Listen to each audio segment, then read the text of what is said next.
Hi, my name is Jadon Zia. I'm the director of Gen Z. And I'm here with you today with my dad, Daniel Zia, and we are going to share some of the market statistics. That's right, and for those of you that do watch our market updates every week, this is for Santa Barbara and Montecito, you might have noticed that we've missed the last 2 weeks. Sarah and I were celebrating a belated 15-year wedding anniversary that was supposed to be back in June, and with COVID, we just kept putting it off and putting it off and putting it off. So we took that trip. We had a great time, but here we are to catch you up. As you guys know, we have been spending time every week digging into the market statistics, and Jade and I are talking about what the market is doing, and we've been trying to help you, the Santa Barbara and Montecito community, figure out what's going on with the market. It's such an interesting market, such a wild, crazy market, and also trying to figure out and help you predict what the market is not just doing now, but what it may do next as you're thinking about buying and selling homes in the area. So one of the things that we've been talking about is with the election,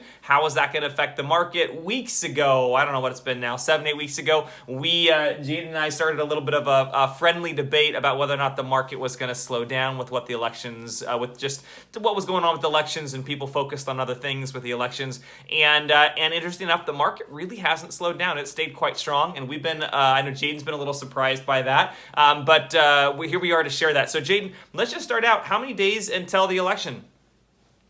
8 days. That's right, 8 days. So next week on the 3rd, that is election day. It'll be interesting to see what happens. We're going to stay out of politics and not dive into that. But we will tell you what happened last week in the real estate market. We brought on a great, one of our Carpinteria listings ended up getting three offers, went above the asking price, significantly so, with an over asking price backup offer as well. The seller was thrilled. So that's just one example of the market still being strong, even in very consistently here in the middle of the fall market and the pre-election market. So that's rare, and it's still being significantly stronger than last year at that same period of time. So Jadon, let's talk about the sales activity. How many homes actually went into escrow last week? 50. That's right, 50 homes went into escrow. That's compared to 42 homes last year during that same week of time. To put this into context for you, that number of sales is comparable to the number of sales that we were seeing in the weeks of later May and the first half of June. So even though we're already into a mid-fall market, it feels like an early summer market, which is great activity in comparison there. So when we think about homes that go into escrow, some of those homes, like you know, Jadon, they come back on the market. Yeah. And how many homes came back on the market in the last week? 16. That's compared to 12 last year at the same week of time. So a little bit more, either you can call it back on the market or BOM or escrow cancellations.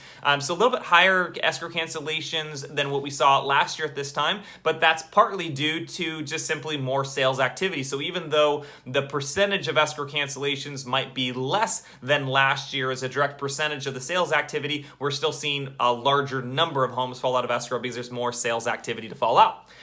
Let's talk about closed activity. Now, this one's really exciting, Jade. How many homes closed escrow last week? 72. And that's compared to 29 homes that closed escrow last year at this time. That's 2.5 times as much sales activity, and it's the second highest closed escrow week of any week this entire year. 72 homes is just phenomenal activity. So again, that's reflective more of the activity 20, 30, 35 days ago when those homes went into escrow, but still for this time of year, again, we're talking 2.5 times the activity of last year. So if anyone's questioning whether or not this market is staying strong, it is absolutely staying strong. Now, another aspect that affects economics, that we talked about, it's supply and demand. We talked about some of the demand. What about the supply? How many homes came on the market the last week?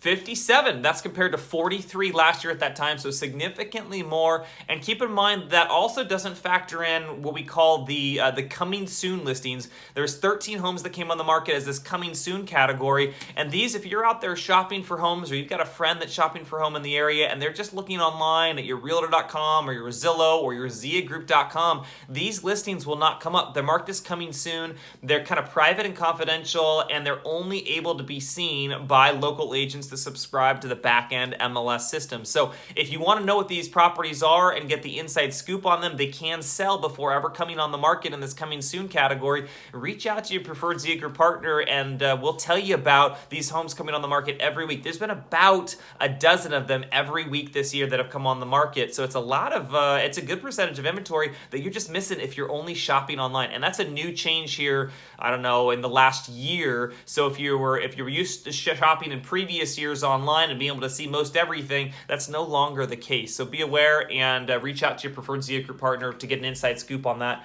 Jadon, let's talk a little bit about just some of the exciting inventory that's on right now and that's coming up. There's one that if you missed out, a really phenomenal house that's a modern contemporary estate up on the Riviera, nearly 4,000 square feet of living space, 5 bedrooms, 4.5 bathrooms. It's got a pool, it's got a greenhouse, it's got a little mini orchard, and it's got great ocean, city, island, mountain views. It's just a phenomenal property, and it has a 5-car garage that's nearly 1,500 square feet. Virtually unheard of in Santa Barbara, let alone the Riviera, where parking is at such a steep premium given kind of the steep topography and windy streets. So you can park 5 cars in the garage, another 6 or 7 cars around the property, but off off the street. So it's a really phenomenal property. If you haven't seen it, let us know. Offers are due coming up here tomorrow. So reach out. It's been very, very active. It's listed at $2,995,000.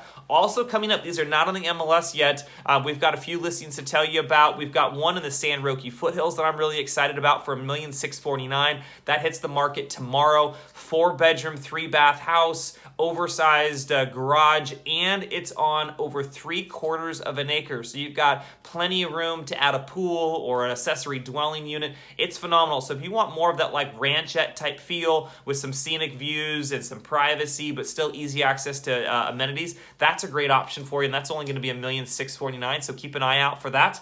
And then we have 2 other ones coming on next week, a 3-bedroom, 2-bath, single-level home on the backside of the Riviera for $1,600,000 with great mountain views, a great upper entertainment patio area, kind of part of the yard, as well as a detached structure for a home office or another usage there.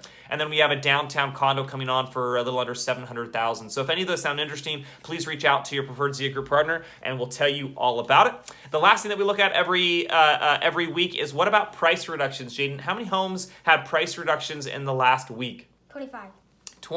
And that's compared to 41 last year at the same amount of time. So that's significantly less activity when it comes to prices being reduced. And what that typically means is when you see fewer price reductions, it means that the market is staying very, very strong. It's still a seller's market. When we start seeing those price reduction numbers go up, it means that the market is starting to slow down a little bit, and we might see a little bit of more price adjustments happening. So there you have it. There is our real estate market update for I think it's the 43rd week of 2020. We'll see what happens next week with the elections. But usually what happens is after the elections happen, the uncertainty of the election goes away, and we usually see a wave of buyer activity right after the elections because you've got buyers that are wondering if this candidate wins or if this candidate wins, what's going to happen to the economy or what's going to happen to my tax situation or my business situation. And so usually it stirs up a whole nother kind of pool of activity. So just be aware of that, and if you're home shopping this week and next week, get ready. We should see a nice wave of activity coming next week. Until then, have a great week, and we'll see you later. Bye.